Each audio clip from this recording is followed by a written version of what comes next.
हाँ चलो देखो बेटा इधर अभी। हाँ चलो लास्ट लेक्चर में हमने बात की थी बेटा एटॉमिक रेडियस की। क्या होती है atomic radius? Atomic radius actual में हमने बोला था कि जो एटम्स है, एटम का जो न्यूक्लियस है उसके अराउंड बेटा इनफाइनाइट्स क्या होते हैं, सर्कुलर पाथ होते हैं। मतलब इसका मतलब है कि एटम की कोई वेल डिफाइंड बाउंड्री नहीं है, इस वजह से एटॉमिक रेडियस हम कैलकुलेट या मेजर नहीं कर सकते। But effective atomic radius can be calculated on distance of closest approach. और डिस्टेंस ऑफ क्लोजेस्ट अप्रोच क्या होता है मैं बता चुका हूं आपको कि एटम बेटा जब क्या करते हैं, जब दूर दूर होते हैं तो उनकी एनर्जी क्या होने लगती है, कम होने लगती है, कम होने लगती है ड्यू टू अट्रैक्शन। तो एक पर्टिकुलर पॉइंट पे, एक पर्टिकुलर डिस्टेंस पे उनकी एनर्जी मिनिमम हो जाती है। तो उसी डिस्टेंस को जहां पे दो एटम की एनर्जी क्या हो जाए, मिनिमम हो जाए, उसी को हमने बोला था डिस्टेंस ऑफ क्लोजेस्ट अप्रोच। अब उससे ज्यादा करीब नहीं आ सकते हो, और उसी केस में सिर्फ हम एटॉमिक रेडियस को क्या कर सकते हैं, डिफाइन कर सकते हैं। मतलब पहली बात तो आपको समझ में आ गई कि एटॉमिक रेडियस हम आइसोलेटेड एटम की या फ्री एटम की डिफाइन नहीं कर सकते। अगर एटॉमिक रेडियस अगर बतानी है या एटॉमिक रेडियस की वैल्यू जो भी दी जाती है वो किसके बिहाफ पे दी जाती है, सिर्फ और सिर्फ बॉन्डेड सिचुएशन में दी जाती है या बॉन्डेड स्टेट में। मतलब जितनी भी एटॉमिक रेडाई है वो सिर्फ और सिर्फ बॉन्डेड स्टेट में ही क्या होगी, डिफाइन होगी। आइसोलेटेड या फ्री स्टेट में एटम की एटॉमिक रेडियस डिफाइन नहीं होगी। उसके बाद में हमने देखा है टोटल 4 टाइप के एटॉमिक रेडियस है। पहला है कोवेलेंट रेडियस, दूसरा है आयोनिक रेडियस, तीसरा है बेटा वंडरवॉल रेडियस, और चौथी जो हो जाती है वो है मेटालिक रेडियस। तो मैं आपको कोवेलेंट बता चुका हूं। कोवेलेंट रेडियस में हमने क्या बोला था, देखो दोबारा से जो बेटा कोवेलेंट रेडियस क्या होता है, आपको ये बात तो सीन तो क्लियर है ना, चलो बोलना नहीं अभी, ये सीन क्लियर है कि सिर्फ एटॉमिक रेडियस जो है वो बॉन्डेड स्टेट में डिफाइन होगी, अनबॉन्डेड स्टेट में, फ्री स्टेट में डिफाइन नहीं होंगी। मतलब दो एटम के बीच में बॉन्ड होगा तभी आप एटॉमिक रेडियस को डिफाइन कर सकते हो, अदरवाइज नहीं। क्लियर है? अब यहां पे देखो, अब ये तो क्लियर हो गया कि बॉन्डेड स्टेट में होगी। तो अब अगर मान लीजिए दो एटम कोवेलेंटली बॉन्डेड है, कैसे बॉन्डेड है, कोवेलेंटली बॉन्डेड है, तो उनके बीच में जो फोर्स ऑफ अट्रैक्शन है हमने माना है कोवेलेंट बॉन्ड है, तो उस केस में जो रेडियस होगी उसे क्या बोलेंगे आप, कोवेलेंट रेडियस। तो कोवेलेंट रेडियस में मैंने आपको 2 सिचुएशन बताया था। जनरली मान लीजिए 2 एटम्स है, मेरे पास में 2 एटम है, सिमिलर एटम हो सकते हैं, सिमिलर एटम ले लीजिए आप यहाँ पे। चलिए हमने सिमिलर एटम ले लिया, इधर देखिए आप, ये हमने सिमिलर एटम लिया इस तरीके से, पहला एटम्स है और ये दूसरा एटम्स है। मान रहे हैं कि जस्ट क्या कर रहे हैं बेटा, टच कर रहे हैं। पहला एटम ये है और ये दूसरा भी एटम क्या है, ए है, सिमिलर एटम से। तो इनका ये जो न्यूक्लियस है, ये वाला न्यूक्लियस है, ये वाला न्यूक्लियस है, इन दोनों के बीच का जो इंटर न्यूक्लियर डिस्टेंस है, इधर देखो आप, इन दोनों के बीच का जो इंटर न्यूक्लियर डिस्टेंस है हमने बोला था इसे DAA। क्या बोला था, DAA। अब ये जो DAA है, अब आपको एक बात साफ साफ नजर आ रही है कि ये DA जो है ये RA है, और ये भी क्या हो जाएगा बेटा, RA। This are the radius of A और रेडियस ऑफ दूसरा अनदर A। सो ये DAA जो है ये किसके बराबर है यहाँ पे बोलो, दैट इज ये है RA प्लस RA के बराबर। अरे है या नहीं है, या 2RA के बराबर बोलेंगे आप यहाँ पे। तो इसे ही बोलते हैं बेटा inter nuclear distance between 2A atoms. ये दो जो एटम्स है इनके बीच का जो डिस्टेंस है, दो न्यूक्लियस के बीच का जो डिस्टेंस है, इसी को क्या कहते हैं, इंटर न्यूक्लियर डिस्टेंस। हाँ, और इसी इंटर न्यूक्लियर डिस्टेंस को हम क्या बोलते हैं बेटा, बॉन्ड लेंथ। क्या बोलते हैं, बॉन्ड लेंथ। ये तो बात सबको समझ में आ गया कि इसी को क्या कहते हैं बेटा, बॉन्ड लेंथ। हाँ, अगर आपने क्या लिया, अगर बॉन्ड लेंथ का हाफ ले लिया, किसका हाफ ले लिया बेटा आपने, बॉन्ड लेंथ का हाफ ले लिया, तो वो क्या आ जाएगी आपके पास, कोवेलेंट रेडाई। क्या आ जाएगी, कोवेलेंट रेडाई। तो बॉन्ड लेंथ क्या है यहाँ पे, दैट इज बोलो DAA/2, और DAA/2 इज इक्वल टू क्या हो जाएगी, कोवेलेंट रेडाई। तो यहाँ पे हमें साफ साफ नजर आ रहा है कि ये जो कोवेलेंट रेडियस है, ये जो कोवेलेंट रेडियस है, ये किसके बराबर है बेटा, RA के बराबर है। नजर तो आ रहा है ना, ये हम देख चुके हैं कि यहाँ पे कोवेलेंट रेडियस जो है वो किसके बराबर है, RA के बराबर है। अज्यूमिंग दैट कि दो एटम बस टच कर रहे हो, क्योंकि सिमिलर एटम्स में ओवरलैपिंग कम होती है या नहीं के बराबर होती है, तो हमने अज्यूम किया है कि ये एटम जस्ट क्या कर रहे हैं, टच कर रहे हैं। यहाँ पे दूसरी केस क्या थी, इधर देख लो बेटा, दूसरी केस क्या थी कि दोनों डिसिमिलर एटम हो जाए। तो डिसिमिलर एटम्स में क्या हो जाती है, थोड़ी बहुत ओवरलैपिंग हो जाती है 8-10% की। तो मान लीजिए कि हमारे पास में एक एटम A है और दूसरा एटम्स क्या है बेटा, B है। तो देखो ये एटम्स A है और ये एटम्स B है। इधर देख लीजिए, इसका न्यूक्लियस है, इसका न्यूक्लियस है। ओवरलैपिंग जितनी ज्यादा होगी, ओवरलैपिंग जितनी ज्यादा होगी, इंटर न्यूक्लियर डिस्टेंस उतना कम होता चला जाएगा। अरे दोनों के न्यूक्लियस उतने कम होते चले जाएंगे ना। और ऐसा तो नहीं है कि न्यूक्लियस के ऊपर न्यूक्लियस आ जाएगा, क्योंकि क्या होता है, न्यूक्लियस न्यूक्लियस पे होता है पॉजिटिव चार्ज, तो एक डोका तक ही करीब आ सकते हो, क्योंकि अगर न्यूक्लियस बहुत ज्यादा करीब आ जाएंगे तो क्या हो जाएगा, रिपल्शन ओवरकम कर जाएगा, और रिपल्शन ओवरकम करने से एनर्जी बढ़ती है। फिजिकली भी बताया कि एनर्जी कैसे बढ़ती है करके, ठीक है।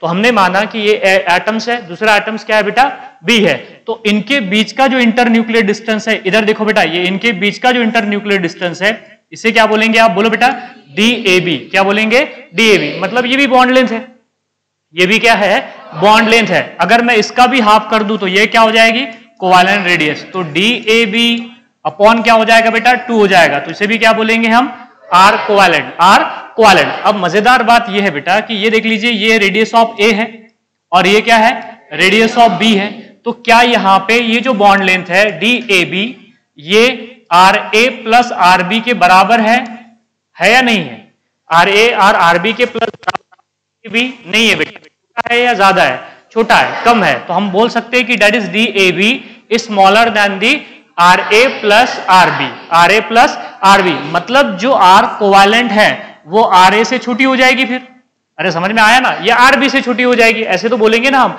या फिर आप ऐसे बोल दीजिए कि ये RC जो है रेडियस कोवैलेंट, ये जो जितनी रेडियस है बेटा, क्या ये उतनी रेडियस है, नहीं है, उससे छोटी है, उससे क्या है, छोटी है, या फिर बोलेंगे हम R covalent is less than that of the RB। तो आपको एक बात समझ में आ रही है कि जब ओवरलैपिंग की केस होती है, तो ओवरलैपिंग की केस में क्या होता है, जितना ज्यादा ओवरलैपिंग हो जाएगा उतनी रेडियस छोटी होती चली जाएगी, मतलब जो एक्चुअल में रेडियस होनी चाहिए उससे क्या होनी चाहिए, क्या हो जाएगी, कम हो जाएगी, क्योंकि ओवरलैपिंग से इंटर न्यूक्लियर डिस्टेंस घट रहा है, इंटर न्यूक्लियर डिस्टेंस घटेगा तो बॉन्ड लेंथ घटेगी, बॉन्ड लेंथ घटेगी तो बेटा रेडियस क्या होती चली जाएगी, घटती चली जाएगी। अब पे डिपेंड कर रहा है रेडियस क्या होगी, तो अब बेटा हम कैसे निकालेंगे, तो उसके लिए एक दो फॉर्मूले दिए गए थे, एक पहला जो फॉर्मूला है वो स्टीवेन-शॉ फॉर्मूला है, और दूसरा जो फॉर्मूला है वो है पॉटरफिल्ड फॉर्मूला। कौन सी केस में दिया गया, इस सिचुएशन में क्या हमें रेडियस निकालने की जरूरत है, नहीं बेटा, सिर्फ इस सिचुएशन में रेडियस में कितनी कमी आई है, अब वो किस पे डिपेंड करेगा कि वो एटम कितने ओवरलैप कर गए। तो पॉटरफिल्ड ने एंड स्टीवेंसन एंड शॉ ने एक फॉर्मूला दिया था बेटा, उस फॉर्मूले को कहते हैं हम पॉटरफिल्ड फॉर्मूला, मॉडर्न फॉर्मूला पॉटरफिल्ड फॉर्मूला है, और मैंने बताया भी था आपको कौन सा है पॉटरफिल्ड फॉर्मूला। चलिए यहीं पे लिख देता हूं कि कौन सा हो जाएगा पॉटरफिल्ड फॉर्मूला। पता है कि किसी को पॉटरफिल्ड फॉर्मूला क्या था, तो बेटा to determine the radius R covalent क्या था, बोलो बेटा, RC which is equal to RA, सही है ना, ऐसे तो लिखा था, दैट इज DAA/2 लिखा था, और DAA/2 का मतलब क्या होता है, RA, और दैट इज DBB/2 मतलब क्या हो जाएगा बेटा, यहाँ पे RB हो जाएगा, यहाँ पे क्या था, माइनस कितना था 7, और इंटू क्या था बेटा, बोलो Ka माइनस Kb का स्क्वायर, Ka माइनस Kb का स्क्वायर, ये क्या है, रेडियस ऑफ A, ये क्या है, रेडियस ऑफ B, और इंपॉर्टेंट बात ये क्या थी बेटा, Ka क्या था, बोलो जरा, electronegativity of A, electronegativity of A, और जो Kb है, इसे Kb बोलते हैं, आप X बोल दीजिए कोई बात नहीं, लेकिन Kb बोलते हैं, करेक्ट है, ये क्या हो जाएगा, electronegativity of B, electronegativity of B. बात समझ में आ रही है, मतलब अब जब दो डिसिमिलर एटम्स होंगे तो उस केस में एटॉमिक रेडियस जो है वो किस पे डिपेंड करने जा रही है बेटा, इलेक्ट्रोनेगेटिविटी पे डिपेंड करने जा रही है। इसका क्या मतलब है कि इलेक्ट्रोनेगेटिविटी का गैप जितना ज्यादा होगा आरसी उतनी क्या होती चली जाएगी, छोटी होती चली जाएगी। ये माइनस है ना, ये क्या है माइनस, मतलब समझ में आ रहा है ना आपको, यहां पे ये मतलब है बेटा कि Ka minus Kb, Ka minus Kb मतलब difference of electronegativity, difference of electronegativity, difference of electronegativity जितना बढ़ेगा बेटा बोलो क्या होती चली जाएगी, आरसी उतनी क्या होती चली जाएगी, छोटी होती चली जाएगी, क्योंकि ये जो आरसी है ये इनवर्सली प्रोपोर्शनल है किसको, डिफरेंस ऑफ इलेक्ट्रोनेगेटिविटी को। इलेक्ट्रोनेगेटिविटी का गैप, अगर इलेक्ट्रोनेगेटिविटी का गैप बढ़ेगा बेटा तो दो एटम बहुत ज्यादा पास पास आ जाएंगे, दो एटम्स क्या हो जाएंगे, पास पास आ जाएंगे, मतलब ओवरलैपिंग उनमें क्या होगी, ज्यादा होगी। अगर ओवरलैपिंग अगर ज्यादा होगी तो इंटरन्यूक्लियर डिस्टेंस घटेगा, और इंटरन्यूक्लियर डिस्टेंस घटेगा तो आर कोवैलेंट क्या होती चली घटती चली जाएगी। अरे समझ में आ रहा है या नहीं आ रहा है, क्लियर है बात, ये पहले भी बता चुका हूं, दोबारा से बताया बेटा। अब बात करते हैं हम कोवैलेंट रेडियस के बाद में, कोवैलेंट रेडियस समझ में आ गया, this are the covalent radius क्या था बेटा, बोलो half of internuclear distance between two covalently bonded atoms, चाहे वो सेम एटम के हो या फिर डिफरेंट एटम के हो, अगर उनके इंटरन्यूक्लियर मतलब बॉन्ड लेंथ का हाफ, बॉन्ड लेंथ का हाफ अगर कर दिया आपने तो वो क्या आ जाएगी, कोवैलेंट रेडियस। बस शर्त ये है कि वो दो एटम कोवैलेंटली बॉन्डेड होना चाहिए। ठीक है, समझ में आ गया। हाँ, अगर वो दो एटम मान लीजिए वो दो एटम्स के बीच में वंडरवॉल फोर्स है, कौन सा फोर्स है, वंडरवॉल फोर्स, तो उसे कौन सी रेडियस बोलेंगे आप, वंडरवॉल रेडियस। क्या बोलेंगे, वंडरवॉल रेडियस। अगर उन दो एटम्स के बीच में बेटा मेटालिक बॉन्ड है, कौन सा बॉन्ड है, मेटालिक बॉन्ड, तो कौन सी रेडियस होगी, मेटालिक रेडियस। अगर उन दो एटम्स के बीच में आयोनिक फोर्स ऑफ अट्रैक्शन है तो क्या बोलेंगे, आयोनिक रेडियस। बस बॉन्डिंग के बिहाफ पे तो हम रेडियस का नाम दे रहे हैं ना, उसमें बॉन्ड कौन सा है, उन दोनों। आपको ये बात तो सिचुएशन तो क्लियर है ना कि सिर्फ बॉन्डेड स्टेट में डिफाइन होगी। अब वो कौन सा बॉन्ड होगा, जिस टाइप का वो बॉन्ड होगा उस टाइप की वो रेडियस कहलाएंगे। अगर दो एटम के बीच में कोवैलेंट बॉन्ड है तो कोवैलेंट रेडियस, आयोनिक बॉन्ड है तो आयोनिक रेडियस, मेटालिक बॉन्ड है तो मेटालिक रेडियस, वंडरवॉल फोर्स है तो वंडरवॉल रेडियस। क्या हो जाएगी, वंडरवॉल रेडियस। तो देखते हैं वंडरवॉल रेडियस होती क्या है। चलिए इधर देख लीजिए। अब बात करेंगे what is the van der Waals radius. अब इधर देखो, थोड़ा स्लो लेके चलूंगा, मतलब पहले भी स्लो ही बताया क्योंकि वो हो चुका था इस वजह से। अब इधर देखो बेटा, अब बात करेंगे हम, that is van der Waals radius, that is van der Waals radius. अब ये जो वंडरवॉल रेडियस है इसे कहते हैं हम, दैट इज आर वंडरवॉल।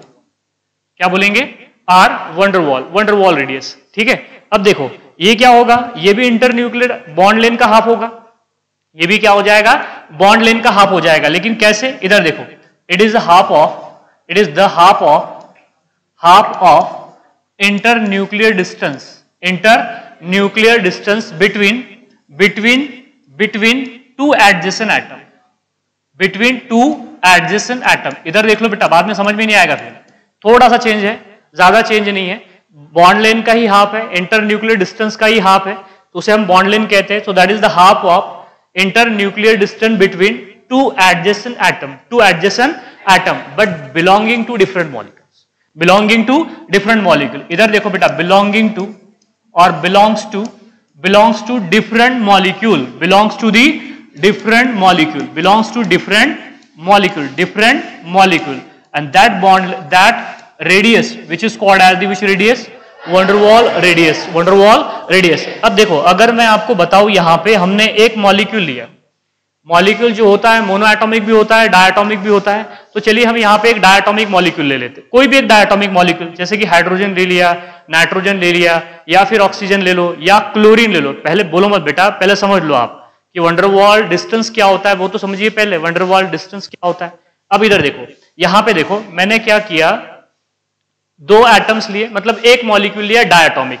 इधर देखिए आप, ये हो गया मेरे पास में, इधर देखिए, ये एक मॉलिक्यूल है डायटॉमिक। चलो हमने माना ये ए है, तो ये भी क्या हो जाएगा, ए हो जाएगा, सही है ना। हाँ, चलो इधर देखो बेटा, ये यहां पे इसका न्यूक्लियस है, ये इसका न्यूक्लियस है। क्यों बेटा, अगर मैंने इसे क्या किया, ये वाला, इन दोनों के बीच का इंटर न्यूक्लियस डिस्टेंस ले लिया हमने। क्या ले लिया, बोलो बेटा, इंटर न्यूक्लियर डिस्टेंस। ये इंटर न्यूक्लियर डिस्टेंस है, तो ये कोवैलेंट इंटर न्यूक्लियर डिस्टेंस है।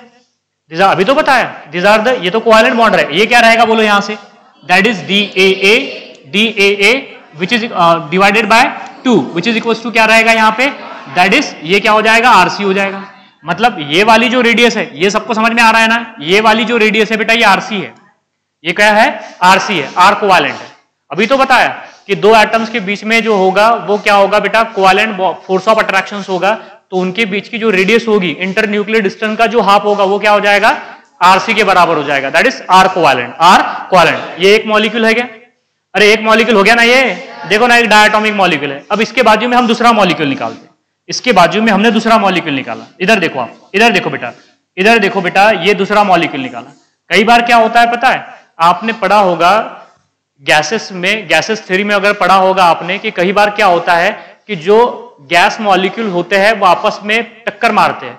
कई बार क्या होते हैं, कई बार वो टक्कर मारे बगैर ही बेटा क्या हो जाते हैं, डिस्पर्स हो जाते हैं, क्योंकि फोर्स ऑफ रिपल्शन इतना ज्यादा होता है कि उन्हें कोलाइड होने की भी जरूरत नहीं, बस कोलाइड मतलब यहां तक जाएंगे, वो यहीं से क्या हो जाएगी, डिस्पर्स हो जाएंगे। आपने देखा है ना, आपने बचपन में तो खेला होगा ना, अभी भी खेलते होंगे आप, मैग्नेट लेते होंगे और दो सेम पोल हो जाए तो वो रिपेल करते हैं। आप बहुत कोशिश करते हो उसे जोड़ने की, ऐसे जोड़ने की कोशिश करते कि नहीं करते, जुड़ते हैं क्या वो, नहीं, क्योंकि उनमें रिपल्शन इतना ज्यादा होता है कि वो बेटा एक के पास नहीं आते, वहीं से क्या हो जाते हैं, दूर पुश हो जाते हैं। होते हैं कि नहीं होते, होते हैं ना, लाइक दैट बेटा। उसी तरीके से जो गैस मॉलिक्यूल है, कभी कभार उन्हें टक्कर मारने की जरूरत नहीं होती है, क्योंकि फोर्स ऑफ रिपल्शन ही इतना ज्यादा होता है कि वहां तक जाए तक जहां तक जा सकते वहां उसकी अपनी फील्ड होगी ना, यहां तक देखो यहां तक जाएगा और इसके बाद में क्या आ जाएगा, रिटर्न बैक आ जाएगा। टक्कर मार बगैर ही, कई बार टक्कर भी मार देते हैं, लेकिन कभी किसी सिचुएशन में क्या होता है कि यहाँ पे फोर्स ऑफ रिपल्शन ही इतना ज्यादा होता है कि एक पर्टिकुलर डिस्टेंस तक पास जाएंगे, उसके बाद में क्या हो जाएंगे, रिपेल हो जाएंगे। अब ये देखो, इधर देखो बेटा, ये मेरे पास में जो है, ये मेरे पास में दूसरा मॉलिक्यूल है। देखो मेरे पास में दो मॉलिक्यूल्स हो गए। अब ये मॉलिक्यूल दोनों सेम भी हो सकते हैं, दोनों डिफरेंट भी हो सकते हैं। मेरा मतलब समझ में आ रहा है? ये एक मॉलिक्यूल है A2, अब ये एक मॉलिक्यूल A2 भी हो सकता है, B2 भी हो सकता है, AB भी हो सकता है, कुछ भी हो सकता है। क्लियर है? चलो मैं यहां पे लिख देता हूं कि ये AA है, मतलब ये दोनों मॉलिक्यूल तो अलग अलग है, इनके बीच का जो डिस्टेंस है, इधर देखो बेटा, इनके बीच का जो इंटरन्यूक्लियर डिस्टेंस है वो तो R कोवैलेंट है, अभी तो बताया है यहाँ पे, बताया कि नहीं बताया? बताया। अब ये दोनों, ये दो एटम देख लो, ये पहला A, चलो मैं इसे B भी कर देता हूं ताकि आपको बेटा कंफ्यूज ना हो। इधर देखो ये B है और ये B है, चलो हमने माना डिफरेंट मॉलिक्यूल्स के, सेम मॉलिक्यूल के भी हो सकते हैं, डिफरेंट मॉलिक्यूल के भी हो सकते हैं, कोई डाउट नहीं, सेम मॉलिक्यूल के रख देंगे, डिफरेंट मॉलिक्यूल के बाद में बताऊंगा आपको, ये सेम मॉलिक्यूल के डिफरेंट एटम्स हैं। अब देखो ये जो ये एटम्स के बीच में और ये एटम्स के बीच में कोवैलेंट डिस्टेंस है क्या? नहीं बेटा, इनके बीच में जो डिस्टेंस है, इधर देख लीजिए आप, इनके बीच में जो डिस्टेंस है ये वाला, इधर देखिए बेटा, ऊपर लिख देता हूं ये वाला, ये भी तो इंटरन्यूक्लियर डिस्टेंस है। अरे ये जो दो एटम्स है जो बिलोंग कर रहे हैं डिफरेंट मॉलिक्यूल्स को, बिलोंग कर रहे हैं किसको? डिफरेंट मॉलिक्यूल्स को, इनके बीच में भी तो इंटरन्यूक्लियर डिस्टेंस है, तो इस इंटरन्यूक्लियर डिस्टेंस को कहते हैं that is wonder wall distance. क्या बोलते हैं बेटा इसे? Wonder wall distance. समझ में आ रहा है? पहले वंडर वॉल डिस्टेंस समझिए आप। वंडर वॉल डिस्टेंस क्या है? The distance between two atom adjacent atom belonging to different molecules of same atom और डिफरेंट एटम। समझ में आ रहा है या नहीं आ रहा है? These are the internuclear distance between two adjacent atom. ओए नवलकर इधर देख पहले। So that is distance between the internuclear distance between the two different atoms.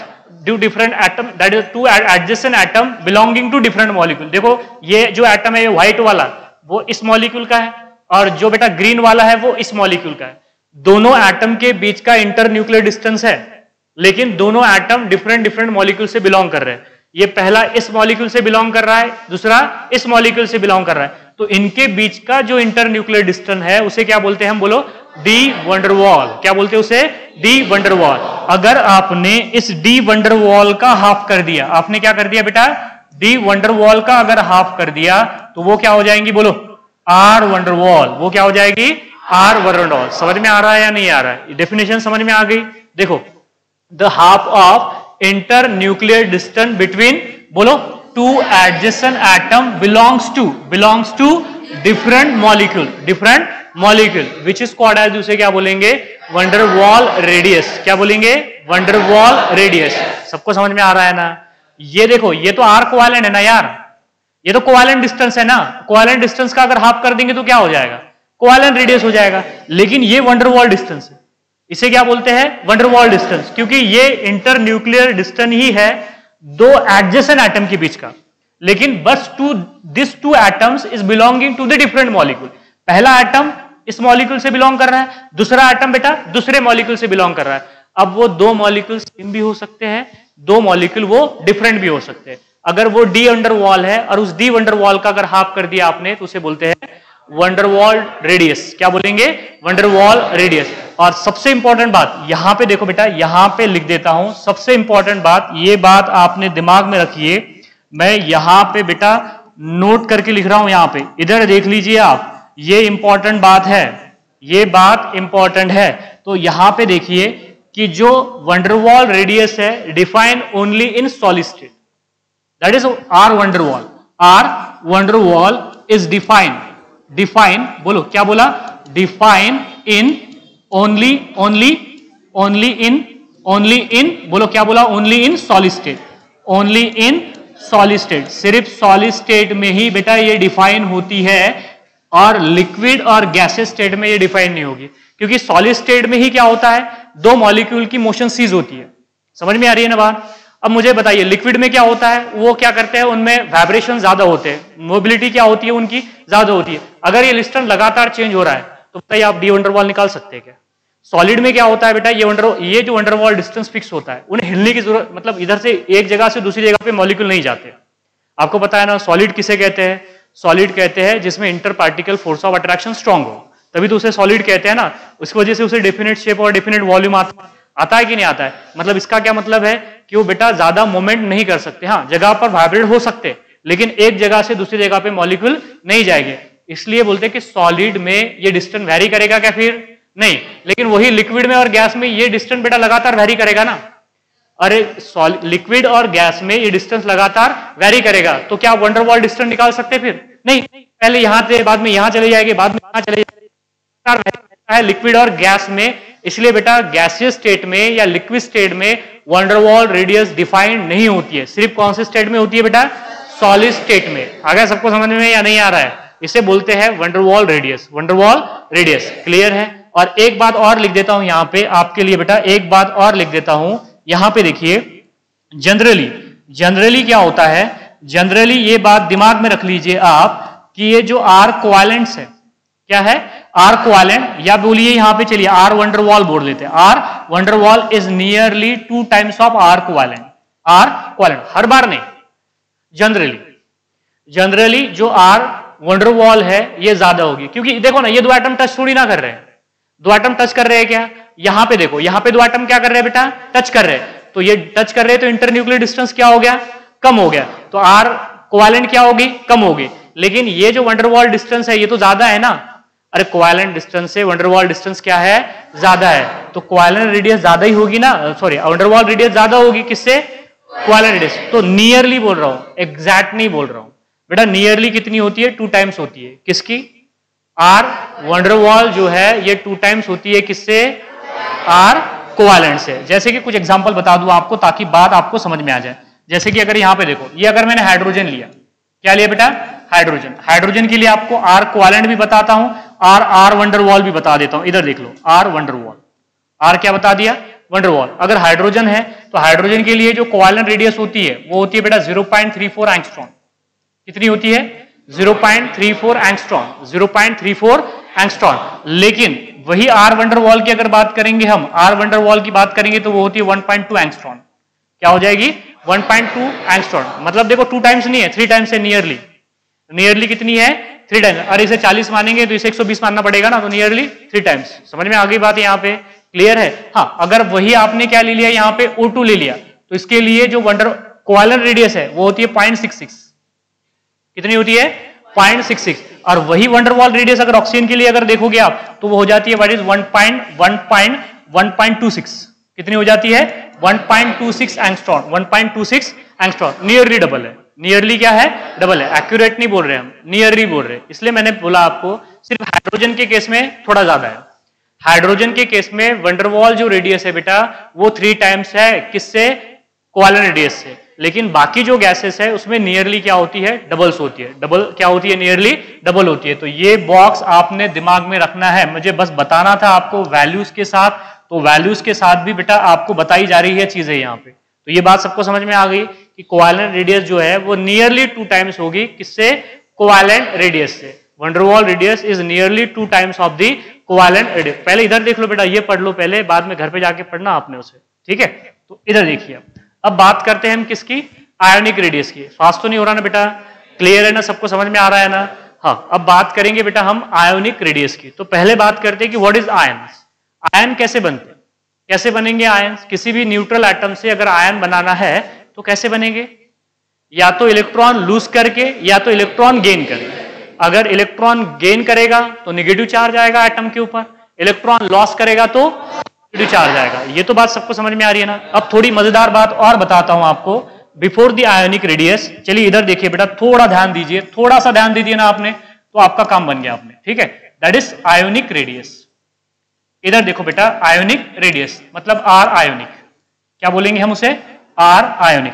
तो पहले ये समझ लीजिए आप कि आयन बनते कैसे, चाहे पॉजिटिव आयन हो या निगेटिव आयन।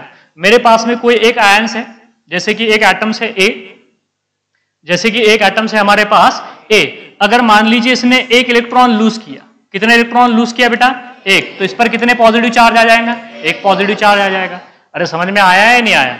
और जिस एटम्स पे पॉजिटिव चार्ज आता है उसे क्या बोलते हैं? बोलो, कैटायंस की अनायन? कैटायन। क्या बोलेंगे उसे? कैटायन। अब ये ने बेटा एक इलेक्ट्रॉन लूज किया तो इसके ऊपर कितना पॉजिटिव चार्ज आया? एक पॉजिटिव चार्ज। सिमिलरली बेटा ये एक इलेक्ट्रॉन ले भी तो सकता है। अरे एक इलेक्ट्रॉन मान लीजिए इसने गेन कर लिया, एक इलेक्ट्रॉन गेन कर लिया तो उस पर कौन सा चार्ज आ जाएगा? Negative charge. और जो स्पीसीज पे नेगेटिव चार्ज आता है उसे क्या बोलते हैं बेटा? अनायन बोलते हैं। क्या बोलते हैं? अनायन। चाहे उस पे एक नेगेटिव हो या 1000 नेगेटिव हो, कोई मतलब नहीं आता, उसे क्या बोलेंगे आप? अनायन। पॉजिटिव चार्ज होगा तो क्या बोलेंगे? कैटायन। आ रहा है सबको समझ में या नहीं आ रहा है? जैसे फॉर एग्जांपल इधर देखो बेटा, हमने क्या किया, हमने लिया यहां पे नाइट्रोजन। क्या किया? नाइट्रोजन। अब ये नाइट्रोजन है, नाइट्रोजन ने माना, हमने माना कि एक इलेक्ट्रॉन लूज कर दिया, तो बताइए नाइट्रोजन पे कितना चार्ज आएगा? एक पॉजिटिव आ जाएगा। एक क्या आ जाएगा? पॉजिटिव आ जाएगा। सिमिलरली नाइट्रोजन ने बेटा एक इलेक्ट्रॉन क्या कर लिया? गेन कर लिया, तो नाइट्रोजन पे आ जाएगा एक नेगेटिव चार्ज। एक नेगेटिव चार्ज। समझ में तो आ रहा है ना आपको? देखो बेटा इधर देखो, और भी कई एग्जाम्पल है। जैसे सोडियम है, सोडियम ने एक इलेक्ट्रॉन लूज किया तो सोडियम पे आ गया एक पॉजिटिव चार्ज। एक पॉजिटिव चार्ज। सिमिलरली हमने क्या लिया? मैग्नीशियम लिया, मैग्नीशियम ने 2 इलेक्ट्रॉन रिलीज कर दिए तो कितने positive charge? 2 positive charge plus 2 electron. अरे समझ में आ रहा है या नहीं आ रहा है? ऑक्सीजन ने बेटा 2 इलेक्ट्रॉन ले लिए। कितने इलेक्ट्रॉन ले लिए? 2 इलेक्ट्रॉन। तो बोलो ऑक्सीजन पे 2 नेगेटिव चार्ज। सिमिलरली अगर हमने नाइट्रोजन पे बेटा, नाइट्रोजन ने 3 इलेक्ट्रॉन गेन करिए। कितने इलेक्ट्रॉन गेन करे हैं? 3। तो बोलो नाइट्रोजन पे कितना चार्ज आएगा?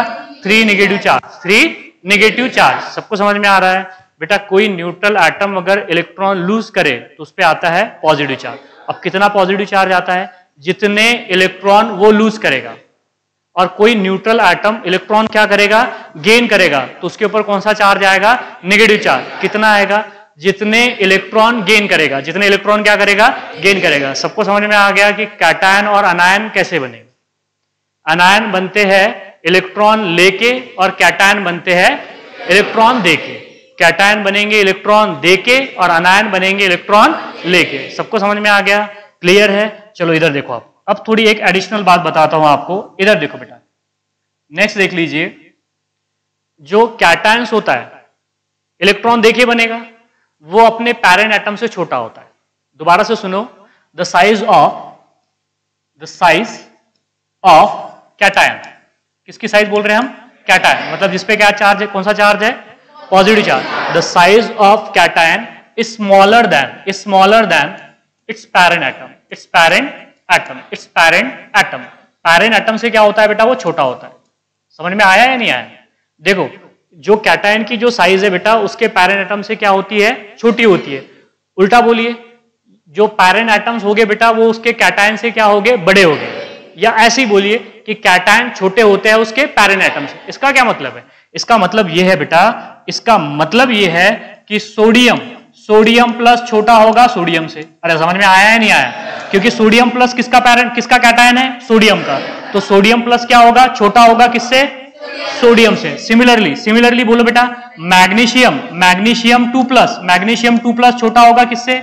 मैग्नीशियम से। एल्यूमिनियम 3 प्लस छोटा होगा किससे बेटा? एल्यूमिनियम से। अरे समझ में आ रहा है या नहीं आ रहा है? आ रहा है समझ में? तो यहां पे ध्यान में रखना कि कैटायन उसके पैरेंट एटम से क्या होता है? छोटा होता है, और अनायन उसके पैरेंट एटम से बड़ा होता है। कैटायन पैरेंट एटम से छोटा होगा और अनायन जो है पैरेंट एटम से क्या होगा? बड़ा होगा। तो ये भी लिख देते हैं यहाँ पे। ये सबको समझ में आ गया? कि और बताओ आपको, और बताया जाए, जैसे कि फॉर एग्जांपल बेटा आरबी प्लस क्या होगा? छोटा होगा किससे? आरबी से। सिमिलरली कैल्शियम 2 प्लस छोटा होगा किससे? कैल्शियम से। अरे समझ में आ रहा है या नहीं आ रहा है? सिमिलरली अगर हम बात करें बेटा, यहां पे देख लीजिए आप, हमने लिया यहाँ पे सीजियम, तो सीजियम प्लस छोटा होगा किससे? सीजियम से। मतलब कैटायन छोटे होते हैं उसके पैरेंट एटम से, अनायन बड़े होते हैं उसके पैरेंट एटम से। आ रहा है ना पीछे वालों को समझ में? कैटायन पैरेंट एटम से छोटे होंगे, अनायन पैरेंट एटम से बड़े होंगे। पैरेंट एटम तो समझ में आ रहा है ना? हाँ ठीक है, पैरेंट एटम सबको समझ में आता है। चलिए इधर देख लीजिए। अब इधर देखो बेटा, अब बात करेंगे हम नेक्स्ट देख लो क्या बोला मैंने, बोलो बेटा। साइज ऑफ किसकी साइज रहे? अनायन की। Size of अनायन will be greater than that of its parent atom, मतलब अनायन जो है उसके पैरेंट एटम से क्या होगे बेटा? बड़े होंगे। मतलब क्या होगा? Cl माइनस बड़ा होगा किससे? Cl से। अरे सही है ना? Cl माइनस विल बी, बोलना नहीं है तो बाहर कर दूंगा मैं। Cl माइनस क्या होता है? बड़ा होता है किससे? Cl से। सिमिलरली बोलो ऑक्सीजन 2 माइनस बड़ा होगा किससे बेटा? ऑक्सीजन से। सिमिलरली बोलो फ्लोरीन माइनस बड़ा होगा किससे? फ्लोरीन से। S2 माइनस बड़ा होगा किससे? S से। सिमिलरली नाइट्रोजन 3 माइनस बड़ा होगा किससे? नाइट्रोजन से। समझ में आ रहा है कि नहीं आ रहा है? सिमिलरली H माइनस बड़ा होगा किससे? H से। H माइनस बड़ा होगा किससे? H से। और H बड़ा होगा H प्लस से। सही है या नहीं है? देखो ये पैरेंट एटम्स है, इसका आनायन क्या होगा? पैरेंट एटम से बड़ा, और उसका कैटायन उसके पैरेंट एटम से क्या होगा? छोटा। सबको समझ में आ गया? मतलब आनायन क्या होंगे? बड़े होंगे उसके पैरेंट एटम से, और कैटायंस क्या होंगे? छोटे होंगे उनके पैरेंट एटम से। पैरेंट एटम से। साइज समझ में आ रही है सबको कि साइज कैसे देखना है? तो जैसे जैसे बेटा जैसे कैटायन बनेगा तो कैटायन की साइज कम हो जाती है और अनायन की साइज क्या हो जाती है? बढ़ जाती है। हाँ, अगर ये थोड़ा आपको मैं अप्लाई करके बताऊं तो आपको एकदम से समझ में आ जाएगा। चलिए इधर देख लीजिए। इधर देखो बेटा, मेरे पास में क्या है? मेरे पास में इधर देखो, मेरे पास में है बेटा कार्बन। क्या है? कार्बन। इस कार्बन ने 4 इलेक्ट्रॉन लिए तो 4 माइनस चार्ज आ जाएगा, दैट इज 4 माइनस। चलिए ये 4 माइनस हो गया। 4 माइनस के बाद में इधर देखो आप, इधर देखो बेटा, इधर देखो आप, इसके बाद में आ गया यहाँ पे nitrogen 3 minus. Nitrogen 3 minus, nitrogen 3 minus के बाद में यहाँ पे कौन आएगा बोलो? O2 minus. O2 माइनस के बाद में हमने ले लिया F माइनस। क्या लिया? F minus. F माइनस के बाद में सोडियम प्लस ले लिया। सोडियम प्लस के बाद में क्या ले लिया? इधर देखो, सोडियम प्लस के बाद में क्या ले लिया बेटा? Mg2 plus. क्या लिया? Mg2 plus. Mg2 प्लस के बाद में क्या ले लिया? Aluminium 3 plus. समझ में आ गया? देखो इसमें कैटायंस भी है, अनायन भी है। कैटायन भी है और क्या है? अनायन भी है। अगर आपसे पूछ लूं कि बताइए इसमें सबसे बड़ा कौन सा होगा, सबसे छोटा कौन सा होगा? पहले देख लीजिए, ये जो है इसमें पहले एक बात देख लीजिए। सबसे पहली बात, एक बात कॉमन है कि ये आइसोइलेक्ट्रॉनिक स्पीसीज है। सही है ना? अरे कौन सी स्पीसीज है? Isoelectronic species. अगर मैंने यहां पे बेटा इनके नंबर ऑफ प्रोटॉन और नंबर ऑफ इलेक्ट्रॉन आपको बता दिए तो आपको एकदम से समझ में आ जाएगा। देखो ये जो है इसका Z अगर देखेंगे हम तो 6 है, इसका 7 है, इसका 8 है, इसका 9 है, इसका 11 है, इसका 12 है, और इसका क्या है बेटा? 13। लेकिन नंबर ऑफ इलेक्ट्रॉन सब में सेम है। कार्बन का एटॉमिक नंबर 6 है, 4 इलेक्ट्रॉन लिया तो 4 नेगेटिव चार्ज आ गया। 4 इलेक्ट्रॉन ले लिया तो 4 नेगेटिव चार्ज आ गया, तो 4 और 6 कितने होते हैं? 10। तो नंबर ऑफ इलेक्ट्रॉन कितने हो गए? 10। 7 और 3 10, 8 और 2 10, 9 और 1 10, 11 में से घटा दो। सही है ना? 11 में से घट गया तो ये भी 10 हो गए, ये 10। बस अब बस करो, ठीक है? इधर देख लो अब। तो इसे क्या कहते हैं हम? बोलो, इसे क्या बोलते हैं? Isoelectronic species. क्या बोलते बेटा? Isoelectronic species. Isoelectronic species, दो species which contain same number of electron. अब चाहे वो एटम हो या फिर वो आयंस हो या मॉलिक्यूल्स, कुछ भी हो सकता है। तो ऐसी स्पीसीज जिसमें नंबर ऑफ इलेक्ट्रॉन क्या होते हैं? सेम होते हैं, उसे क्या बोलते हैं? Isoelectronic species. अब साइज कैसे देखेंगे आइसो इलेक्ट्रॉनिक स्पीसीज? अब देखो आप साइज कैसे देखेंगे। यहां पे देखो 6 प्रोटॉन है, 10 इलेक्ट्रॉन को होल्ड करके बैठे हैं। यहां पे देखो 7 प्रोटॉन है। देखो 6 प्रोटॉन है, 10 इलेक्ट्रॉन को सही से होल्ड कर पाएंगे क्या? नहीं कर पाएंगे। सही है ना? यहां पे प्रोटॉन 7 प्रोटॉन है, 10 इलेक्ट्रॉन को क्या कर रहे हैं? होल्ड कर रहे हैं। यहां पे 8 प्रोटॉन है, कितने इलेक्ट्रॉन को होल्ड कर रहे हैं? यहां पे 9 प्रोटॉन है, कितने इलेक्ट्रॉन को होल्ड कर रहे हैं? 10। यहां पे 11 है, कितने को कर रहे हैं? 10 को। मतलब अब किसकी पावर बढ़ गई? प्रोटॉन की पावर बढ़ गई। अब देखो यहां पे 12 प्रोटॉन 10 इलेक्ट्रॉन को होल्ड कर रहे हैं, यहां पे 13 प्रोटॉन 10।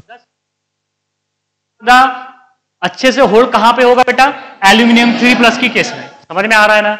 मतलब जिसमें नंबर ऑफ प्रोटॉन ज्यादा हो गए, जिसमें नंबर ऑफ प्रोटॉन क्या हो गए? ज्यादा हो गए, साइज क्या हो जाएगी? कम हो जाएगी। आइसो इलेक्ट्रॉनिक स्पीसीज के केस में। जहां अब यहां पे देखो ना यार, यहां पे इलेक्ट्रॉन ज्यादा है, प्रोटॉन कम है ना? इलेक्ट्रॉन क्या है? ज्यादा है, प्रोटॉन क्या है? कम है। अच्छे से होल्ड कर पाएंगे क्या? नहीं। साइज कम होगी क्या? नहीं। साइज क्या रहेगी? बड़ी रहेगी। समझ में आ रहा है ना? लेकिन यहां पे देखो, यहां पे नंबर ऑफ प्रोटॉन क्या है? ज्यादा, और इलेक्ट्रॉन क्या है? कम है। तो साइज क्या हो जाएगी? श्रिंक कर जाएगी। तो इस केस में आप साइज कैसे देखोगे? तो इस केस में साइज देखेंगे बेटा आइसो इलेक्ट्रॉनिक स्पीसीज के केस में, जिसका एटॉमिक नंबर ज्यादा होगा उसकी साइज कम होगा। सही है ना? इसकी साइज एल्यूमिनियम, अरे यार बोलो, सबसे बड़ा कौन होगा बोलो फिर? कार्बन 4 प्लस बड़ा होगा किससे रे? नाइट्रोजन 3 माइनस से। नाइट्रोजन 3 माइनस बड़ा होगा किससे? ऑक्सीजन 2 प्लस से। ऑक्सीजन 2 प्लस बड़ा होगा 2 माइनस से। हाँ बोलो, फ्लोरीन माइनस से। फ्लोरीन माइनस बड़ा होगा सोडियम प्लस से। सोडियम प्लस बड़ा होगा बेटा किससे? Mg2 प्लस से। Mg2 प्लस बड़ा होगा किससे? एल्यूमिनियम 3 प्लस से। एल्यूमिनियम 3 प्लस से। सबको समझ में आ रहा है? सबसे छोटा कौन हो जाएगा? Aluminium 3 plus. नहीं, एल्यूमिनियम नहीं बेटा, एल्यूमिनियम 3 प्लस क्या होगा?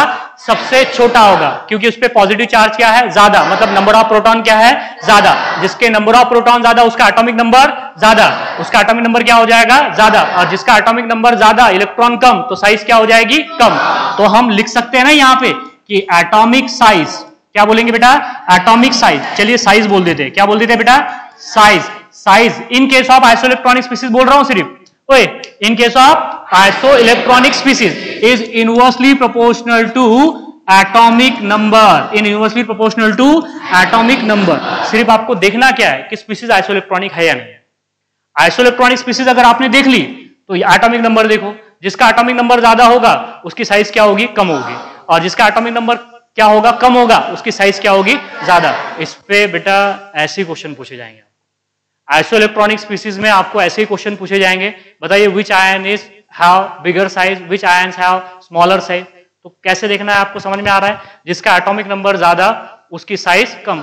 अरे भाई समझ में आ रहा है या नहीं आ रहा है बेटा, सिंपल सी बात है कि यहाँ पे 13 प्रोटॉन जो है वो 10 इलेक्ट्रॉन को होल्ड करके रख रहे हैं, तो अच्छे से होल्ड करेंगे ना।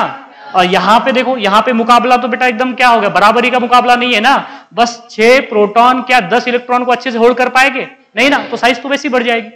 लॉजिकली चलिए, याद करने की जरूरत नहीं पड़ेगी आपको। अगर लॉजिकली चलोगे बेटा तो याद करने की जरूरत नहीं पड़ेगी, ना तो फिर याद करना पड़ेगा, और फिर आप इसकी भी तैयारी रख लो कि आप क्या क्या याद कर सकते हो। ठीक है, वैसे तो बता रहा हूं आपको कि in case of isoelectronic species size is inversely proportional to atomic number. Atomic number बढ़ेगा तो साइज क्या होती चली जाएगी, घटती चली जाएगी। पहली बात सबको समझ में आ गया कि आइसोइलेक्ट्रॉनिक स्पीसीज क्या होती है। बेटा तीसरे चौथे से बता रहा हूं, इससे पहले भी मैं आपको स्ट्रक्चर ऑफ एटम में बता चुका हूं, जिसमें नंबर ऑफ इलेक्ट्रॉन सेम, उसे क्या बोलते हैं, आइसोइलेक्ट्रॉनिक स्पीसीज। क्या बोलते हैं उसे, आइसोइलेक्ट्रॉनिक स्पीसीज। ठीक है, चलिए इधर देखिए, अब कौन कौन से फैक्टर है जो साइज पे अफेक्ट करते हैं, कौन कौन से फैक्टर है जो साइज पे अफेक्ट करते हैं, मतलब साइज को बढ़ाते हैं या घटाते हैं, या बोल दीजिए साइज किस कौन कौन से फैक्टर है जिसके वजह से एटम की साइज क्या हो जाती है बेटा, कम या ज्यादा हो जाती है, मतलब चेंज हो जाती है। इधर देख लीजिए, पहला फैक्टर क्या है, that is the size of cation की बात करेंगे। इधर देखो, सबसे पहले बात करेंगे हम size of cation, size of cation, size of cation, size of cation. और size of cation is directly proportional to charge on cation, charge on cation. मतलब क्या है, कैटायन पर का चार्ज अगर बढ़ा तो साइज क्या हो जाएगी, सॉरी इनवर्सली प्रोपोर्शनल है वो, एक मिनट रुकिए, ये अनायन के लिए है, यहां पे जो है वो इनवर्सली प्रोपोर्शनल है। क्या है, inversely, size of cation is inversely proportional to charge, inversely proportional to charge. मतलब कैटायन पर का चार्ज बोल रहा हूं, अनायन पर का कोई नहीं बेटा, सिर्फ ये किसके लिए बात हो रही है अभी, कैटायन के लिए। Size of cation is inversely proportional to charge, मतलब चार्ज बढ़ा कैटायन पर से, कैटायन पे कौन सा चार्ज होता है, पॉजिटिव, मतलब पॉजिटिव चार्ज जितना बढ़ेगा साइज क्या होती चली जाएगी, कम होती चली जाएगी। इसका मतलब क्या है, इसका मतलब ये है बेटा, इसका मतलब ये है, इधर देख लो आप, ये जो सोडियम है, ये sodium plus, sodium plus, sodium plus क्या होगा, छोटा होगा सोडियम से। देखो इसके ऊपर कोई चार्ज नहीं था, लेकिन इसके ऊपर क्या आ गया, पॉजिटिव चार्ज, क्या आ गया, पॉजिटिव चार्ज। या कैटायन, डायरेक्ट कैटायन ले सकते हैं हम। चलिए इधर देखिए, अब देखो इसका क्या मतलब है, इसका मतलब है कि मैग्नीशियम प्लस बड़ा होगा किससे, मैग्नीशियम 2 प्लस से। अरे समझ में आया या नहीं आया, पॉजिटिव चार्ज बढ़ेगा साइज घट जाएगी, कैटायन पर का पॉजिटिव चार्ज बढ़ेगा बेटा तो साइज क्या हो जाएगी, घट जाएगी। जैसे जैसा पॉजिटिव चार्ज बढ़ेगा वैसे वैसे साइज क्या होती चली जाएगी, घट जाएगी। क्यों पॉजिटिव चार्ज बढ़ेगा तो साइज घटेगी, क्योंकि इफेक्टिव न्यूक्लियर चार्ज बढ़ जाएगा ना, इफेक्टिव न्यूक्लियर चार्ज क्या हो जाएगा, बढ़ जाएगा। That is a net pull of attraction. क्यों देखो समझ में नहीं आ रहा है क्या बोल रहा था, नाम लेके बोलना पड़ रहा है, क्या हो गया, क्या बोल रहा है, फिर क्यों उस दिन भी तो बोले तू खेल रहा था क्या, किसके साथ, वॉच के साथ खेल रहा था तू, अब बातें मत कर, नहीं तो जल्दी दफा हो जाए यहाँ से। सो मैग्नीशियम प्लस जो है वो बेटा क्या होगा, बड़ा होगा किससे, मैग्नीशियम 2 प्लस से, मैग्नीशियम 2 प्लस। क्लास होने के बाद मिल तेरा स्वागत करता बाहर में, ठीक है। हाँ चलो इधर देखो, सबको समझ में आ रहा है ना रे। हाँ एल्यूमिनियम, एल्यूमिनियम प्लस क्या होगा बेटा, बड़ा होगा किससे, एल्यूमिनियम 2 प्लस से, एल्यूमिनियम 2 प्लस। और एल्यूमिनियम 2 प्लस बड़ा होगा किससे, एल्यूमिनियम 3 प्लस, एल्यूमिनियम 3 प्लस। आगे सबको समझ में या नहीं आ रहा है, क्लियर है ना बेटा। सिमिलरली, हाँ सिमिलरली बेटा मैग्नीशियम 2 प्लस बड़ा होगा मैग्नीशियम 4 प्लस से, और मैग्नीशियम 4 प्लस बड़ा होगा मैग्नीशियम 6 प्लस से, मैग्नीशियम 6 प्लस बड़ा होगा मैग्नीशियम 7 प्लस से। अरे अब तो समझ में आ गया होगा ना, जैसे जैसे पॉजिटिव चार्ज बढ़ेगा वैसे वैसे साइज किसकी, कैटायन की, घटती चली जाएगी। मतलब size of cation is inversely proportional to charge. Charge बढ़ा साइज घटी, चार्ज बढ़ेगा तो साइज क्या हो जाएगी बेटा, घट जाएगी। देखो ना आप यहां पे बेटा, यहां पे क्या हो रहा था, यहां पे टोटल प्रोटॉन कितने हैं, 13। हाँ 13 प्रोटॉन है, कितने इलेक्ट्रॉन को होल्ड कर रहे हैं आप बताओ, Al प्लस में इलेक्ट्रॉन कितने हैं, कितने इलेक्ट्रॉन्स हैं यहाँ पे Al प्लस में,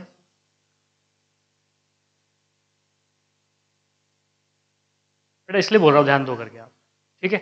एल्यूमिनियम एटॉमिक नंबर 13 है, एक इलेक्ट्रॉन लूज कर दिया तो 12 बचे, मतलब यहाँ पे 13 प्रोटॉन 12 इलेक्ट्रॉन को होल्ड कर रहे हैं, यहाँ पे 13 प्रोटॉन 11 इलेक्ट्रॉन को होल्ड कर रहे हैं, यहाँ पे 13 प्रोटॉन 10 इलेक्ट्रॉन को होल्ड कर रहे हैं, तो साइज घटेगी ना। समझ में आ गई बात यहाँ पे। तो ये बात आप दिमाग में रख लीजिए कि size of cation is inversely proportional to, size of cation is inversely proportional to charge. सबको समझ में आ गया, मतलब चार्ज बढ़ेगा तो साइज क्या होती चली जाएगी, बढ़ती चली जाएगी। देखो आपको ऑर्डर भी बता रहा हूं, क्या बता रहा हूं यहाँ पे, ऑर्डर बता रहा हूं। दूसरा फैक्टर देखो, नेक्स्ट फैक्टर देखो बेटा, नेक्स्ट फैक्टर सुनो आप, ये इंपॉर्टेंट है, सबसे ज्यादा क्वेश्चंस यहीं पे फ्रेम होते हैं जो मैं फैक्टर बता रहा हूं आपको। दूसरा क्या रहेगा बोलो बेटा, साइज ऑफ अनायन, क्या हो जाएगा, size of anion is directly proportional to charge. Directly proportional क्या हो जाएगा, चार्ज को हो जाएगा, मतलब अनायन पर का चार्ज, कौन सा चार्ज, नेगेटिव चार्ज, बढ़ेगा तो साइज बढ़ेगी। अनायन पर का नेगेटिव चार्ज बढ़ेगा तो साइज क्या होती चली जाएगी, बढ़ती चली जाएगी। किसकी बेटा, अनायन की। तो यहाँ पे देखो आप, यहाँ पे देखो आप, यही तो बता रहा हूं ना बेटा आपसे कि जो नाइट्रोजन माइनस जो है, नाइट्रोजन माइनस छोटा होगा नाइट्रोजन 2 माइनस से, नाइट्रोजन 2 माइनस छोटा होगा किससे रे, नाइट्रोजन 3 माइनस से, नाइट्रोजन 3 माइनस से। ऑक्सीजन छोटा होगा उस किससे, ऑक्सीजन माइनस से, ऑक्सीजन माइनस छोटा होगा किससे, ऑक्सीजन 2 माइनस से, ऑक्सीजन 2 माइनस से। आ रहा है सबको समझ में या नहीं आ रहा है। सिमिलरली फॉस्फोरस छोटा होगा किससे, फॉस्फोरस माइनस से, फॉस्फोरस माइनस छोटा होगा किससे, फॉस्फोरस 2 माइनस से, फॉस्फोरस 2 माइनस छोटा होगा किससे रे, फॉस्फोरस 3 माइनस से, फॉस्फोरस 3 माइनस से। समझ में आ रहा है ना कि नेगेटिव चार्ज अगर बढ़ेगा तो साइज क्या होती चली जाएगी, कम हो जाएगी। सिमिलरली एस छोटा होगा किससे, एस माइनस से, एस माइनस छोटा होगा बेटा किससे, S2 माइनस से, S2 माइनस से। क्लियर है, सबको समझ में आ रहा है। चार्ज ऑन अनायन अगर बढ़ेगा तो अनायन की साइज कम होगी, चार्ज ऑन कैटायन बढ़ेगा तो कैटायन की साइज घटेगी, कैटायन की साइज क्या हो जाएगी, घट जाएगी। मतलब charge on cation is inversely proportional to atomic size और size of cation, size of cation, और size of anion is directly proportional to charge, directly proportional to charge. Confuse तो नहीं हो रहा ना रे, सिंपल बात है बेटा ये। अगर चार्ज अनायन पर का बढ़ेगा तो अनायन की साइज बढ़ेगी, कैटायन पर का चार्ज बढ़ेगा तो कैटायन की साइज घटेगी। समझ में आ गया, क्लियर है। चलो इधर देखो, इधर देखो नेक्स्ट फैक्टर, इसमें बेटा नेक्स्ट फैक्टर देखो आप, हाँ इधर देखो, इधर देखो बेटा। अब अगर हम अलोंग द ग्रुप गए by moving in a periodic table down the group, by moving in periodic table down the group, ऊपर से नीचे आ रहे हैं, कहां पे आ रहे हैं, ऊपर से नीचे, पीरियोडिक टेबल में, पीरियोडिक टेबल में। बेटा मैं ऊपर से नीचे की बात बोलूंगा, लेफ्ट टू राइट बोलूंगा, राइट टू लेफ्ट बोलूंगा, तो इधर उधर नहीं देखना है आपने, आपने दिमाग में होना चाहिए पीरियोडिक टेबल के, पीरियोडिक टेबल की बात कर रहे हैं करके हम, ठीक है। So by moving down the group, by moving down the group atomic size is increases. Atomic size क्या होती है, इंक्रीज कर जाती है। कैसे, क्योंकि न्यू शेल ऐड हो जाते हैं, न्यू शेल क्या हो जाएंगे, ऐड हो जाएंगे, तो आयन की आयोनिक साइज भी क्या हो जाएगी, बढ़ जाएगी। समझ में आ रहा है ना।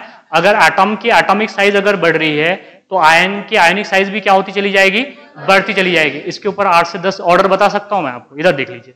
Bye moving down the group, by moving, इधर देखो बेटा, bye moving down the group, down the group, down the group, मतलब ग्रुप में नीचे आ रहे हैं आप, पीरियड में नहीं। पीरियड में तो साइज घटती है ना, और अलोंग साइज घटती है। क्यों घटती है, क्योंकि जेड इफेक्टिव बढ़ता है। क्या बढ़ता है, Z effective. Effective nuclear charge बढ़ता है तो साइज क्या हो जाती है, घट जाती है। लेकिन डाउन द ग्रुप में क्या हो जाता है, bye moving down the group size क्या हो जाएगी, साइज बेटा बढ़ जाएगी, साइज इज इंक्रीजेस, साइज क्या हो जाएगी, इंक्रीज हो जाएगी। हाँ चलिए, अगर मैं फर्स्ट ग्रुप की अगर बात करूं, किसकी बात करूं, फर्स्ट ग्रुप की, तो देखो यहाँ पे, इधर देखो बेटा, फर्स्ट ग्रुप की अगर बात करेंगे तो लिथियम प्लस बड़ा होगा सोडियम प्लस से, सही है ना।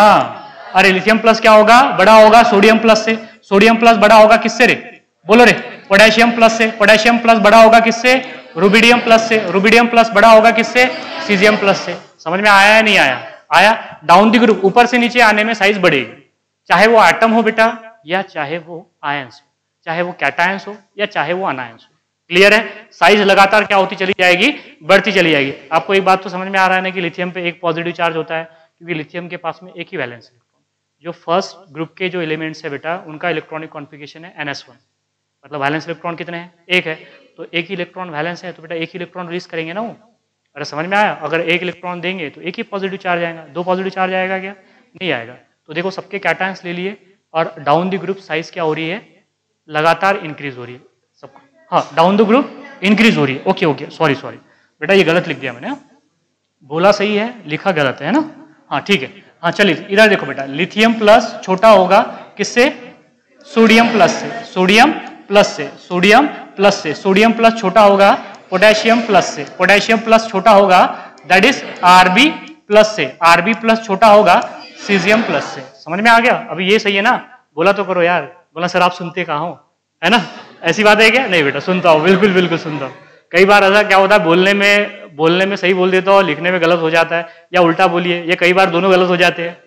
ठीक है, अगर समझ में आ गया कि सर ने गलत बोला है करके, तो बोल दिया करो सर गलत हो गया करके। ठीक है, चलो सबको समझ में आ गया अभी? हाँ चलो, मतलब लिथियम प्लस सबसे छोटा होगा उसके ग्रुप में, लिथियम प्लस जो है उसके ग्रुप में क्या होगा, सबसे छोटा होगा। इससे हाइड्रोजन तो छोड़िए यार, क्योंकि हाइड्रोजन का मैंने बोला था आपको, हाइड्रोजन का कोई घर नहीं है पीरियोडिक टेबल में। हाइड्रोजन जो है वो बेघर है, उसका कोई घर नहीं है। ठीक है, जैसे बेटा ये बाकी सारे एलिमेंट का घर है, आपका घर है, तो इनका भी घर है, सिर्फ हाइड्रोजन को छोड़ के। ठीक है, तो यहां पे देख लीजिए, अब बात करेंगे सेकंड ग्रुप की, तो देखो बेरिलियम 2 प्लस छोटा होगा किससे, बोलो रे, बोलो ना यार, मैग्नीशियम 2 प्लस से, मैग्नीशियम 2 प्लस छोटा होगा किससे, कैल्शियम 2 प्लस से, कैल्शियम 2 प्लस छोटा होगा स्ट्रोंशियम 2 प्लस से, स्ट्रोंशियम 2 प्लस छोटा होगा बैरियम 2 प्लस से। अरे समझ में आ रहा है या नहीं आ रहा है? आपको पूछ लेंगे विच ऑर्डर इज करेक्ट, दे देंगे आपको, इधर से उधर पलटी मार देंगे, आपको समझ में भी नहीं आएगा। अगर आपको पता है तो आपको समझ में आ जाएगा, नहीं पता तो फिर तो आप समझ लीजिए मुश्किल है फिर आपके लिए। ठीक है, चलिए इसके बाद में देखो नेक्स्ट देख लीजिए आप। हाँ चलो बोलो बेटा नेक्स्ट क्या होगा।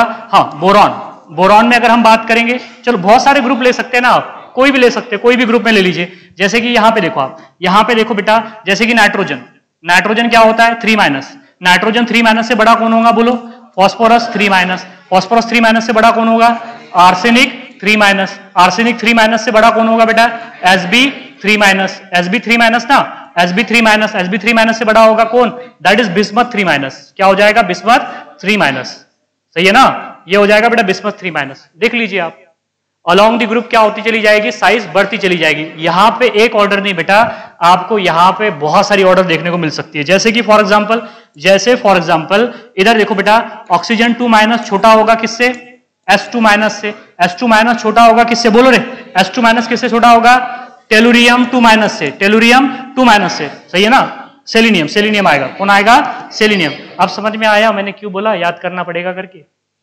चलिए इधर देखिए, यहां पे कौन आता है, सेलिनियम, सेलिनियम 2-, सेलिनियम 2- छोटा होगा किससे, टेलुरियम 2- से, टेलुरियम 2- छोटा होगा किससे, पोलोनियम 2- से, पोलोनियम 2- से। समझ में आ रहा है या नहीं आ रहा है? पीछे वाले बेटा थोड़ा ध्यान दो आप। हाँ Cl, उधर देखो आप, इधर देखो आप, यहाँ पे फ्लोरीन, फ्लोरीन- छोटा होगा किससे, क्लोरीन- से, क्लोरीन- छोटा होगा किससे, बोलो ना रे, किससे होगा, ब्रोमीन- से, ब्रोमीन- छोटा होगा किससे, आयोडीन- से। अब तो समझ में आ गया, 4-5 ऑर्डर तो दे ही दिया आपको। अलोंग द ग्रुप बेटा, अलोंग द ग्रुप क्या हो जाएगा, साइज बढ़ेगी, अलोंग द ग्रुप क्या हो जाएगी, साइज बढ़ेगी, और लेफ्ट टू राइट में साइज घटेगी, क्योंकि साइज वो पहले ही बता चुका हूं मैं आपको, क्योंकि लेफ्ट टू राइट जाने में क्या होता है, इफेक्टिव न्यूक्लियर चार्ज बढ़ता है, इफेक्टिव न्यूक्लियर चार्ज बढ़ता है। अगर इफेक्टिव न्यूक्लियर चार्ज बढ़ेगा तो साइज क्या हो जाएगी, इफेक्टिव न्यूक्लियर चार्ज बढ़ेगा तो साइज घटेगी, साइज घटेगी, आयोनाइजेशन एनर्जी बढ़ेगी। इलेक्ट्रॉन निकालने के लिए क्या लगती है, ज्यादा energy, that amount of energy which is called as the ionisation energy, ionisation energy. आगे सबको समझ में, कुछ पूछ लूं आपसे मैं यहाँ पे, तो ये क्लियर है, अलोंग द ग्रुप साइज क्या हो जाएगी, बढ़ेगी, अलोंग द ग्रुप क्या हो जाएगी, साइज बढ़ेगी। मैंने टोटल कितने फैक्टर बताया आपको, 3 फैक्टर बताया। पहला फैक्टर क्या है, size, size of cation is inversely proportional to charge, positive charge बढ़ेगा कैटायन पर का तो साइज घटेगी, जितना ज्यादा पॉजिटिव चार्ज होगा उतनी साइज कम होती चली जाएगी। हाँ, size on anion is directly proportional to charge, anion पर कौन सा चार्ज होता है, नेगेटिव चार्ज, अनायन पर का नेगेटिव चार्ज बढ़ेगा तो साइज क्या होती चली जाएगी, बढ़ेगी। ठीक है, और तीसरा फैक्टर क्या बोला है बेटा, moving down the group, group में अगर हम मूव करते हैं टॉप टू बॉटम तो साइज क्या हो जाएगी, बढ़ेगी। साइज क्या हो जाएगी बेटा, बढ़ेगी। उसके बाद में मैंने बोला आपको कि कैटायन उसके पैरेंट एटम से क्या होता है, छोटा होता है। कैटायन पैरेंट एटम से क्या होता है, छोटा होता है। अनायन पैरेंट एटम से क्या होता है, बड़ा होता है। कैटायन छोटा होगा पैरेंट एटम से, अनायन बड़ा होगा पैरेंट एटम से। समझ में आया कि नहीं आया? अब मैं आपको एक क्वेश्चन पूछता हूं, बस मुझे इसका आंसर बताइए आप। विच, इधर देखो, which order is correct, which order is correct. यहां पे 4 ऑर्डर लिखूंगा मैं, 3 या 4 ऑर्डर। इधर देखो, बस मुझे बताना है कि कौन सी ऑर्डर करेक्ट है। कुछ निकालने की जरूरत नहीं, बुक्स वगैरह बेटा यहीं पे देख के बता सकते हो आप। थोड़ा यहीं पे फोकस करो आप, तो आपको समझ में आ जाएगा। ठीक है, इधर देख लीजिए, यहां पे देखो, which order is correct, which order is correct. पहला देखो, इधर देखो बेटा, पहली ऑर्डर जो है यहां पे देखो, मैंने लिखा है beryllium 2 plus is smaller than that of the magnesium 2 plus, magnesium 2 plus is smaller than that of the barium 2 plus, barium 2 plus। थोड़ा आराम से देखना, गड़बड़ मत करना, ठीक है? मैं भी बेटा क्वेश्चन आराम से ही लिख रहा हूं, आपने भी गड़बड़ नहीं, पीरियोडिक टेबल रख रहे हो, रख दो उसको। हाँ चलो इधर देखो आप, इधर देखो बेटा, नेक्स्ट जो है, हाँ यहां पे देखो, नाइट्रोजन जो है वो है smaller than n minus smaller than that of the n2 minus is smaller than that of the n3 minus. Option C देख लीजिए आप, ऑप्शन सी देख लीजिए, यहां पे ऑप्शन सी में sodium is greater than that of the sodium plus, sodium is greater than that of the sodium plus, and option D है बेटा ऑल। दैट इज, हाँ सोडियम प्लस इज, एक minute, हाँ sodium plus is greater than that of the sodium. क्या होगा answer, क्या बोले आप? 1 2 3 में कौन सा आंसर है? सेकंड वाला करेक्ट है, बाकी सब इनकरेक्ट है। समझ में आया नहीं आया? चलो इधर देखो, और किसको कुछ बोलना है क्या? हाँ बोलो। फर्स्ट भी करेक्ट है, फिर अभी सेकंड भी करेक्ट है, थर्ड वाला क्या है? इनकरेक्ट है। थर्ड वाला क्या है? इनकरेक्ट है। बेटा फर्स्ट भी करेक्ट है, देख लो आप, फर्स्ट करेक्ट है।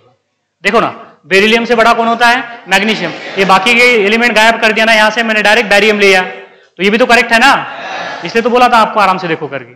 आप गड़बड़ी करते हो, ये देखो आपने बेटा गड़बड़ कर दी तो आपके वैसे 4 मार्क्स चले जाएंगे। बेटा इस क्वेश्चन की अगर आपने सही से पढ़ा है ना, तो इस क्वेश्चन की बेटा ज्यादा औकात नहीं है, कम औकात है इसकी, ठीक है? लेकिन कम या ज्यादा की बात नहीं है बेटा, 4 मार्क्स दिए जाएगा अगर आपने थोड़ी सी भी गलती कर दी है।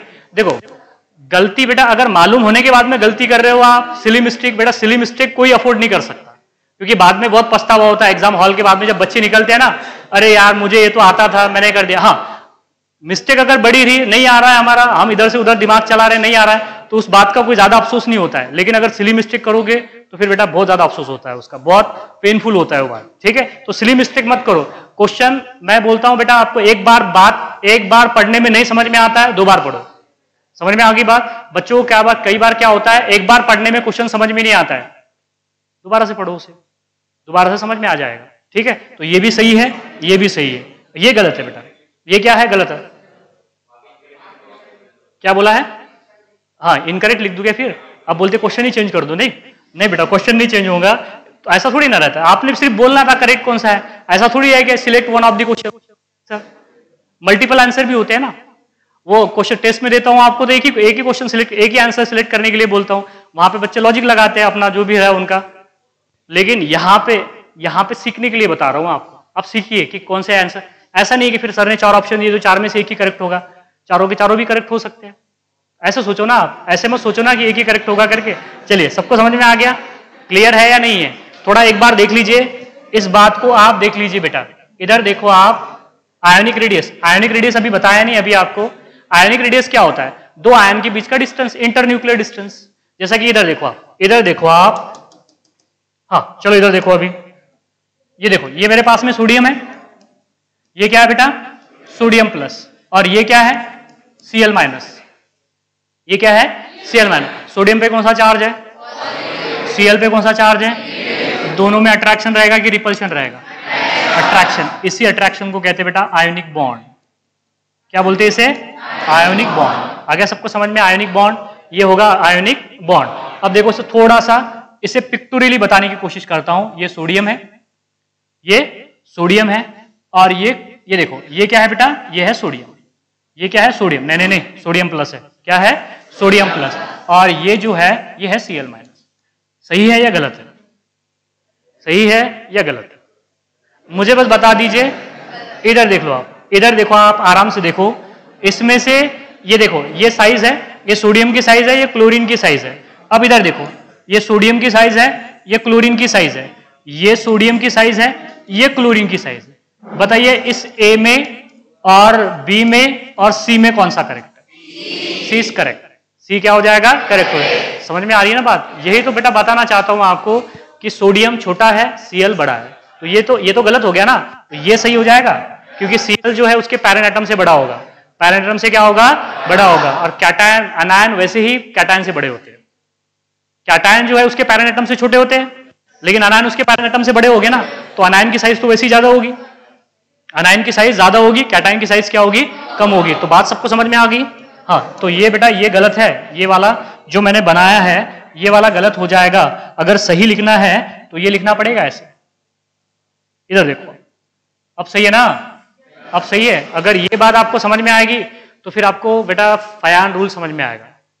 फयान रूल, जैसे लोग फजान रूल कहते हैं, हाँ वो कुछ भी बोल देते हैं, उनको जो अच्छा लगेगा वो बोल देते हैं। तो बेटा वो डिपेंड करता है पोलराइजेशन पे। पोलराइजेशंस क्या होता है, पोलराइजेशंस क्या होता है, अगर ये आपको साइज का पॉइंट समझ में आ गया तो आपको Phyan rule, polarisation, polarisability, polarisability क्या होती है, पोलराइजेशंस क्या होता है, साइज पोलराइजेशन से कैसे बढ़ती है कैसे घटती है, वो समझ में नहीं आएगा फिर आपको। फिर बेटा याद नहीं करना है। इनऑर्गेनिक केमिस्ट्री में बेटा ज्यादातर बच्चे याद करते हैं, मैं बता रहा हूं आपको कि याद नहीं करना है करके। चलिए ये यहां पे देखो, ये सोडियम प्लस है और ये क्या है बेटा, Cl माइनस है, Cl माइनस है। इन दोनों के बीच का जो अगर इंटरन्यूक्लियर डिस्टेंस ले लिया आपने, क्या ले लिया बेटा, बोलो, अब बोलो, दोनों के बीच में जो फोर्स ऑफ अट्रैक्शन है वो कौन सा बॉन्ड है, आयनिक बॉन्ड। ओए, दोनों के बीच में जो फोर्स ऑफ अट्रैक्शन है वो कौन सा बॉन्ड है, आयनिक बॉन्ड। अगर मैंने इन दोनों आयंस, ये भी आयंस है, ये पॉजिटिव आयंस है, ये नेगेटिव आयंस है, तो इन दो आयन के बीच का अगर मैं इंटरन्यूक्लियर डिस्टेंस ले लूं तो इसे क्या बोलेंगे, डी आयनिक। अरे क्या बोलेंगे, डी आयनिक। अगर इस डी आयनिक मतलब D Na plus Cl minus, सही है ना। अरे डिस्टेंस है ना वो internuclear distance in between the sodium plus and Cl minus, इसका अगर मैं हाफ ले लूं तो इसे क्या बोलेंगे, आर आयोनिक। क्या बोलेंगे बेटा, आर आयोनिक। तो सबसे पहले आपको इंटरन्यूक्लियर डिस्टेंस समझना पड़ेगा, जिसे हम बॉन्ड लेंथ कहते हैं। क्या कहते हैं उसे, बॉन्ड लेंथ। आ गया सबको समझ में, क्लियर है। कल मैं आपको बताऊंगा कि पोलराइजेशंस क्या होता है, पोलराइजिबिलिटी क्या होती है। सबसे इंपॉर्टेंट बात है बेटा, आपको साइज ध्यान में रखना पड़ेगा, या साइज को समझिए कि कैसे वैरी कर रही है साइज। ये 3-4 जो फैक्टर बताया मैंने, अगर आपको याद है 3-4 फैक्टर, तो आपको समझ में आएगा कि साइज बढ़ेगी कैसे और घटेगी कैसे। बता रहे कौन कौन से 3 फैक्टर है? तो ऋषिका, हाँ बंद कर दे बेटा, बता कौन कौन से 3 फैक्टर है जो साइज पे अफेक्ट करते हैं। अभी तो पढ़ा है,